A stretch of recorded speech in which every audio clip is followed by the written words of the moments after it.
بسم اللہ الرحمن الرحیم۔ پہلیہ کالجز پیانیٹی سے میں ہوں عربی کی معلمہ مس آمنہ رزاق۔ جیسا کہ آپ سب جانتے ہیں کہ معلم القرآن کا فرسٹ ٹرم کا ہمارا تمام سلیبس مکمل ہو گیا ہے، لہٰذا اس لیکچر میں ہم سبق نمبر 1 کا ریویژن کریں گے۔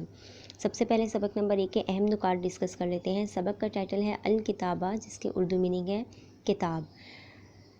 اس کے بعد اس سبق میں الکتابہ کے شروع میں انا کا اضافہ کر دیا گیا ہے۔ انا کا اضافہ کرنے سے یہ لفظ سے کتے میں چینج ہو گیا اور اس طرح اس کا اردو میننگ ہے بے شک کتاب۔ انا کا مطلب بے شک ہے۔ انا تاکید کے لیے استعمال ہوتا ہے، یہ ہمیشہ جملے کے شروع میں استعمال ہوتا ہے۔ انا اور اس کے بعد والا لفظ مل کے کتاب بناتے ہیں، لہٰذا ان کا ترجمہ اکٹھا کیا جاتا ہے۔ انا سے اگلے لفظ کی آخری حرف کی اعراب ہمیشہ زبر ہوتی ہے۔ اہم نکات کو ڈسکس کرنے کے بعد یہاں پہ سوال نمبر 1 ہے۔ سوال نمبر 1 میں ہم نے 2 لفظی قطعات پڑھے تھے، جس کی چند مثالیں یہاں پر تحریر کی گئی ہیں۔ یہ مثالیں آپ کی بک سے ہی لی گئی ہیں۔ پہلی مثال ہے ان اللہ، اس کا اردو مطلب ہے بے شک اللہ۔ دوسری مثال ہے ان الدین، بے شک دین۔ اور تیسری مثال ہے ان الشرک، بے شک شرک۔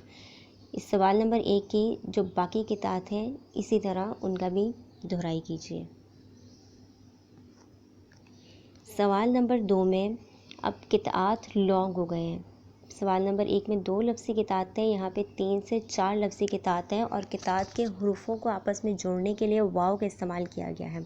عربی زبان میں واو کسی بھی 2 لفظوں، قطعات یا جملوں کو آپس میں جوڑنے کا کام کرتا ہے اور اس کا اردو مطلب ہوتا ہے اور۔ سوال نمبر 2 کی پہلی مثال ہے ان ابراہیم، بے شک ابراہیم، و اسماعیلہ اور اسماعیل۔ ان ابراہیم سے اسماعیل کو جوڑنے کے لیے واو کا استعمال کیا گیا ہے۔ اسی طرح دوسری مثال ہے ان فرعون، بے شک فرعون، و حامان اور حامان۔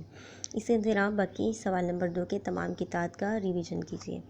سوال نمبر 3 میں انا کے شروع میں فا کا اضافہ کر دیا گیا ہے۔ فا جو ہے کسی بھی لفظ کے شروع میں استعمال ہوتا ہے اور اس کا اردو مطلب ہے تو جب انا کے شروع میں فا کا استعمال کیا گیا تو انا بن گیا فا انا، اور اس طرح فَإِنَّ کا مطلب ہوا تو بے شک۔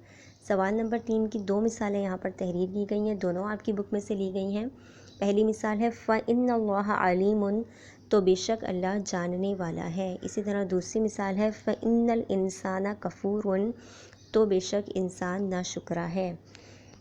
اس کے بعد سوال نمبر 4 میں ہر قطعے میں آپ کے پاس دوہری تاکید آ گئی ہے۔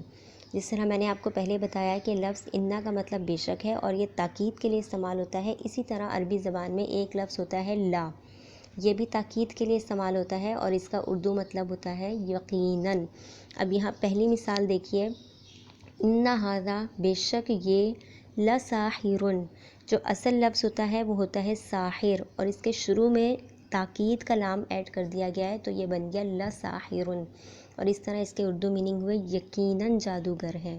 پورے قطعے کی میننگ ہوئے بے شک یہ یقیناً جادوگر ہے۔ اب اس میں 2 تاکیدیں آئیں، ایک بے شک والی اور ایک یقیناً والی۔ اسی طرح دوسرا جملہ ہے ان ھذا، بے شک یہ، لمکرن، یقیناً سازش ہے۔ جو اصل لفظ ہوتا ہے وہ مکرون ہوتا ہے اور اس کے شروع میں لام، تاکید والے لام کا اضافہ کیا گیا ہے تو یہ یقیناً سازش بن گیا۔ پورے قطعے کا میننگ ہے بے شک یہ یقیناً سازش ہے۔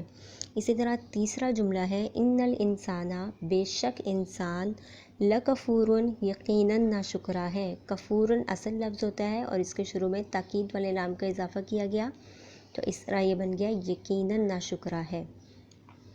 سوال نمبر 4 کی باقی جو قطعات ہیں ان کا بھی ریویژن کیجیے اور اس کی مشقوں کا بھی ریویژن کیجیے۔